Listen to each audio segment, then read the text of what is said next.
കിഫ്ബി എന്ന് പറയുന്ന ആശയവും അതിൻ്റെ ഇപ്പോൾ നടക്കുന്ന പ്രവർത്തനങ്ങളെ സംബന്ധിച്ച് നേരത്തെ പലതവണ പറഞ്ഞിട്ടുള്ളതാണ്. യഥാർത്ഥത്തിൽ നമുക്ക് സർക്കാരിൻ്റെ പ്ലാനിൻ്റെ എല്ലാം ഒരു രീതി, നമ്മൾ ഈ വർഷം വരുന്ന പണം നമ്മൾ ചിലവാക്കുന്നു, അടുത്ത വർഷം വരുന്ന പണം ആ വർഷം ചിലവാക്കുന്നു, ഇങ്ങനെയാണ്. പക്ഷേ നമ്മൾ വ്യക്തികളെന്ന നിലയിൽ നമ്മളൊരു ദീർഘകാലത്തേക്ക് ഒരു പരിപാടി പ്ലാൻ ചെയ്യുന്നു, കുറച്ച് ഭൂമി വാങ്ങുന്നു, അല്ലെങ്കിൽ വീട് വെക്കുന്നു, കാർ വാങ്ങുന്നത് നിങ്ങൾക്ക് കിട്ടുന്ന ശമ്പളം അനുസരിച്ച്, നിങ്ങൾക്ക് കിട്ടുന്ന കാർഷിക വരുമാനം അനുസരിച്ചിട്ട് ഓരോ വർഷവും ഒരു കാർ മേടിക്കാൻ പറ്റത്തില്ല. കാരണം നമുക്ക് അതിൻ്റെ ഒരു വേണ്ട ചിലവിൻ്റെ കുറച്ചേ കിട്ടൂ.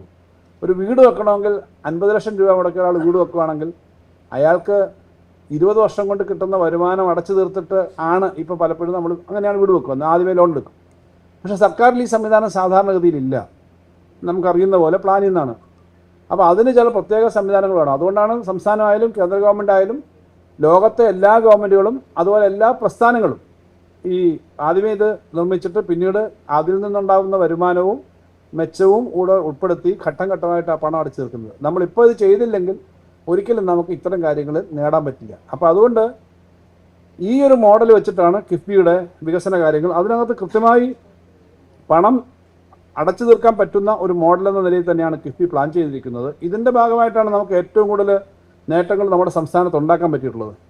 വാസ്തവത്തിൽ 2016-17 പുതുക്കിയ ബഡ്ജറ്റിൽ 50,000 കോടി രൂപയുടെ അടിസ്ഥാന നിക്ഷേപ പദ്ധതികളാണ് കിഫ്ബി വഴി പ്രഖ്യാപിച്ചത്. പിന്നീട് ഈ 2 ഗവൺമെൻറ്റുകൾ തുടർച്ചയായിട്ട് വന്നത് കേരളത്തിൻ്റെ ചരിത്രത്തിൽ ആദ്യമായിട്ടാണെന്ന് നമുക്കറിയാം. നിലവിൽ 1190 പദ്ധതികളിലായിട്ട് 90,562 കോടി രൂപ എന്ന് പറഞ്ഞാൽ 50,000 കോടിയാണ് ആദ്യം വിഭാവന ചെയ്തതെങ്കിൽ അത് 90,562 കോടി രൂപയുടെ പദ്ധതികൾക്ക് ഇപ്പോൾ നമ്മൾ അംഗീകാരം നൽകിയിട്ടുണ്ട്. ഇതിൻ്റെ ഭാഗമായിട്ട് വിവിധ നിർമ്മാണ പദ്ധതികൾ നടക്കുന്നുണ്ട്. നമുക്ക് ദേശീയപാതകൾ, വ്യാവസായിക അടിസ്ഥാനത്തിലുള്ള സൗകര്യങ്ങളുള്ള ഭൂമി ഏറ്റെടുക്കൽ, ആരോഗ്യ വിദ്യാഭ്യാസ സ്ഥാപനങ്ങൾക്ക് ആവശ്യമായ ഉപകരണങ്ങൾ ലഭ്യമാക്കൽ എന്നിവ ഉൾപ്പെടെ 37,388 കോടി രൂപ ഇതുവരെ കിഫ്ബി ഈ 2016 മുതൽ ഇങ്ങോട്ടുള്ള കണക്കെടുത്താൽ 37,388 കോടി രൂപ കിഫ്ബി ചെലവഴിച്ചിട്ടുണ്ട്.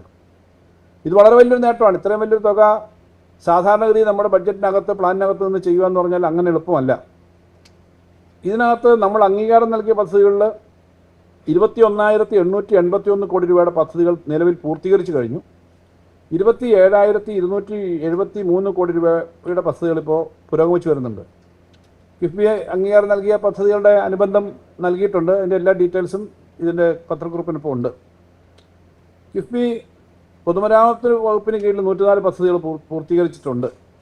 നാഷണൽ ഹൈവേയുടെ കാര്യം നമ്മൾ എപ്പോഴും പറയുന്നതാണ്. കഴിഞ്ഞ മീറ്റിങ്ങിന് ബഹുമാനപ്പെട്ട കേന്ദ്ര ധനകാര്യമന്ത്രിയെ കാണാൻ കേരളത്തിൻ്റെ ബഹുമാനപ്പെട്ട മുഖ്യമന്ത്രിയോടൊപ്പം ധനകാര്യമന്ത്രി എന്നാലും ഞാനും ഉണ്ടായിരുന്നു. അപ്പോഴും നമ്മൾ ആവശ്യപ്പെട്ടൊരു കാര്യം, നാഷണൽ ഹൈവേക്ക് നമ്മൾ കൊടുത്ത ഭൂമി എടുക്കുന്നതിൻ്റെ പണം അത് നമ്മൾ വാസ്തവത്തിൽ നമ്മൾ ചിലവാക്കേണ്ടതല്ല, കേരളത്തിൽ മാത്രം ചിലവാക്കേണ്ടി വന്നൊരു കാര്യമാണ്. കാരണം കേരളത്തിലെ ഭൂമിക്ക് വില കൂടുതലാണെന്ന് അവർ പറയുന്നുണ്ട്.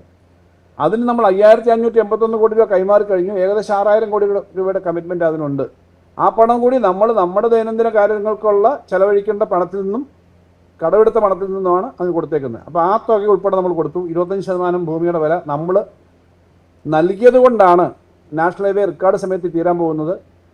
ഒരു വർഷത്തിനകം, നമുക്ക് ഒരു വർഷം എടുക്കില്ല, ഈ മാർച്ച് എന്ന നിലയിൽ തന്നെയാണ് നമ്മൾ ടാർഗറ്റ് ചെയ്തേക്കുന്നത്. അതിനു മുമ്പ് തന്നെ കുറേ ഭാഗം പൂർത്തീകരിക്കും. കാസർഗോഡ് മുതൽ നമ്മുടെ തെക്കേയറ്റം മുതൽ വടക്കേയറ്റം വരെയുള്ള നാഷണൽ ഹൈവേ പൂർത്തീകരിക്കാൻ പോകുന്നതിന് ഈ പണം നമുക്ക് നൽകാൻ കഴിഞ്ഞതുകൊണ്ടുകൂടിയാണ് ഇത്രയും പെട്ടെന്ന് അത് പൂർത്തീകരിക്കുന്നത്.